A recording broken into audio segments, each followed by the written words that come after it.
iliniuma sana na ilinigusa sana kwa namna ya kipekee kutokana na ukaribu wetu ambavyo umekuwa kama hivyo ambavyo umesema, na hicho ambacho nilikifanya ilikuwa ni katika kumfanya Pilipili arudi kwenye ubora wake ambao alikuwa nao hapo awali, na nashukuru Mungu Pilipili alikuwa anarudi kwenye ubora wake. Pilipili alikuwa anarudi kwenye ule, unajua, ukali wake, unajua na alikopo yuko okay, alikuwa yuko fiti kabisa. Mimi nakumbuka nilipopigiwa simu kuna mtu mwingine alifikiria akasema kwamba ni mambo ya depression. Mimi nikasema hapana, Pilipili alikuwa hana depression, Pilipili alikuwa hana msongo wote wa mawazo wa kipindi hicho, kwa sababu nilikuwa naamini PPT alikuwa yuko okay.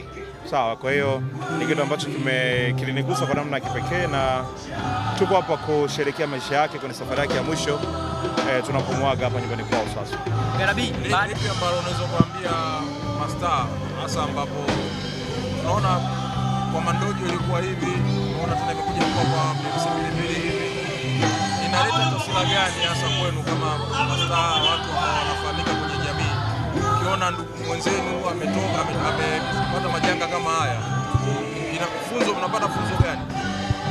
Mimi nafikiri sio kwa mastaa tu, ni funzo kwa kila mtu ambaye kwa sababu inaweza kumtokea ambaye ni star na ambaye sio star, unajua na ni majanga ambayo hakuna mtu ambaye anakopa anayeombea, yanatokea. Kwa hiyo mimi cha kusema ni kwamba sisi tunapokuwa tuwe makini kwenye maisha yetu, kwa sababu binadamu sasa hivi tumekuwa watu wa ajabu sana. Unaweza kufikiri mtu ni rafiki yako, lakini unajua kumbe ndio huyo ndo adui yako, na wakati mwingine unaweza kawa unafikiri kila mtu anakupenda, lakini sio kila mtu anakupenda. Hiyo ndio message ambayo naweza nikaipeleka. Kwa hiyo tunapoishi kwenye maisha yetu, whether uwe star ama usiwe star, basi jua kabisa kwamba yani wewe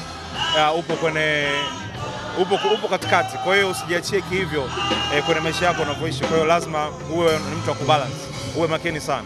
Kuna muda umezungumzia mtoto wako alikuwa anaelekea kwenye sherehe na MC Pilipili alikuwa anakuja kumpatia zawadi. Labda mapokeo ya kijana wako ambaye alikuwa anakuja kupatiwa zawadi amekuaje baada ya kusikia kwamba yule alikuwa anakuja kupatiwa zawadi amepoteza maisha?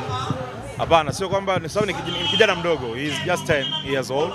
Kwa hiyo shughuli ambayo nilialika watu wengine, ndugu jamaa na marafiki.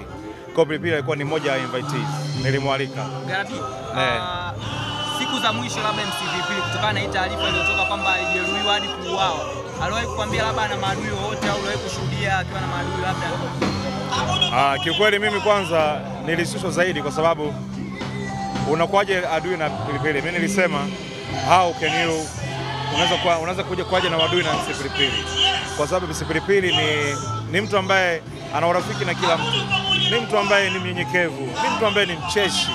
Pilipili is like, yani anakutana na mtu, nakutana na wewe, nakutana na Pilipili, pia nakufahamu wewe, mimi sikufahamu, lakini Pilipili anaweza kanifanya mimi na wewe tukawa marafiki.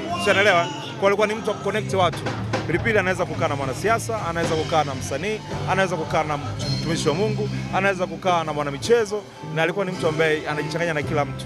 You see, mimi unajua kupata taarifa ya msiba ni jambo moja, lakini kupata taarifa ya msiba kwamba Pilipili amefariki tena kwa kupigwa ndio kiliniuma zaidi, kwa sababu unampigaje Pilipili?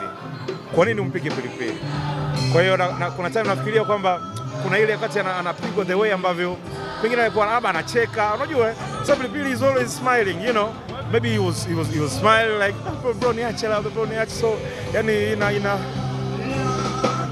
inauma sana. Mara mwisho alikuwa anaandika sana ujumbe wa kushukuru kwa mambo aliyomfanyia. Ni ujumbe gani ukiukumbuka alioandika unakuumiza sana? Kwanza mimi nilikuwa namkataza, kwa sababu ilifika time ikawa ni too much. Yani nilikuwa ukienda kwa mfano kwenye DM tunavyochati, zile message za collab ni nyingi sana, kwamba kila kiposti kitu labda nguo nimemvalisha labda ama aweke anaweke Garabi. Kwa hiyo nikanaambia bana, Pilipili zimekuwa nyingi sana, hemu kausha tufanye vitu vingine. Na Pilipili anakuambia mimi siwezi kuacha, na ikawa anaenda na kiposti anasema mimi siwezi kuacha. Yeye alikuwa ni mtu wa kushukuru sana. Pilipili ni mtu wa kushukuru sana. Mimi nakumbuka alinipigia simu wakati mwingine ananiambia, bro unajua simu zinaita sana sasa hivi. Yani na sijui jinsi ya kukushukuru, kwa sababu simu zinaita tofauti ilivyokuwa. Sasa hivi Pilipili alikuwa ameshaanza, yani alikuwa ameanza kujistabilize. Unajua ndio maana sasa Pilipili alikuwa okay. Katika message katika nyingi ambazo amezituma nyingi, nakumbuka ya mwisho alipost na akasema brothers kitambo, God bless you MC Garabi. Ukiacha katika nyingi message nzuri alizoongea, hiyo God bless you MC Garabi, kwa sababu ndo post ya mwisho ni post kama wiki moja kabla, na akaandika ujumbe God bless you MC Garabi.